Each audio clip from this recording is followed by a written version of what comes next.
News 24 घडामोडी, श्वास चालू घडामोडींचा। नगरात धक्कादायक वळण, धक्का, नागपुरातील वाद न्यायालयात गाजला, प्रतिवादींना सरळ रोखलं। नागापूर वडगाव गुप्ता येथील कुलस्वामिनी नगरमध्ये असा प्लॉट वाद उभा ठाकलाय की संपूर्ण परिसरात खळबळ उडाली आहे। महेंद्र पाटोळे यांच्यासह तब्बल 40 प्लॉट धारकांनी दाखल केलेल्या दाव्यावर अहिल्यानगर न्यायालयाने थेट प्रतिवादींविरुद्ध मनाई आदेश जारी केला आहे।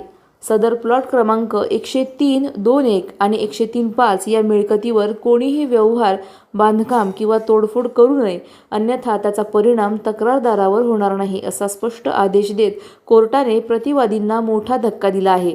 आश्चर्य म्हणजे हा आदेश इतका कठोर आहे की तो नोटिसा स्वरूपात सरळ प्लॉटवरच लावण्यात आला आहे।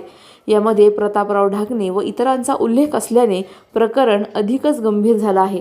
आता प्रत्यक्षात या जमिनीवर कोणी हालचाल करणार का की कोर्टाचा आदेश खरा अडथळा ठरणार, यावर सगळ्यांची नजर आहे। यावेळी महेंद्र पाटोळे, जितेंद्र पाटोळे, राजू शेळके, राहुल भुजबळ, अर्चना लंघे, सौरभ मंडलिक, निर्मलाल नाईकवाडे, दादासाहेब शिंदे, मयूर शेळके, संतोष मावळे, गिरीश चव्हाण, निशिगंधा भोईटे यांच्यासह इतर प्लॉटधारक मोठ्या संख्येने उपस्थित होते। आता प्रश्न एकच, हा आदेश फक्त कागदावर राहणार की प्रत्यक्ष जमिनीवर त्याची अंमलबजावणी होणार? प्रतिनिधी स्वामी गोसावी, न्यूज 24 घडामोडी, अहिल्यानगर। 103/2/1 आणि 103/5 या ठिकाणी आमचे प्लॉट्स आहे काही। आम्ही सर्व 40 लोक आहोत आणि कोर्टाच्या आदेशाप्रमाणे या जागेवर आता स्टे पडलेला आहे। तर याची सर्व वडगाव गुप्ता तसेच नगरवासियांनी याची दखल घेण्यात यावी, त्या पद्धतीने आम्ही या ठिकाणी जाहीरपणे नोटीस बोर्ड देखील लावलेला आहे। हां, परत पहिल्यापासून बरं। मी महेंद्र रमेश पाटोळे, राहणार नागापूर।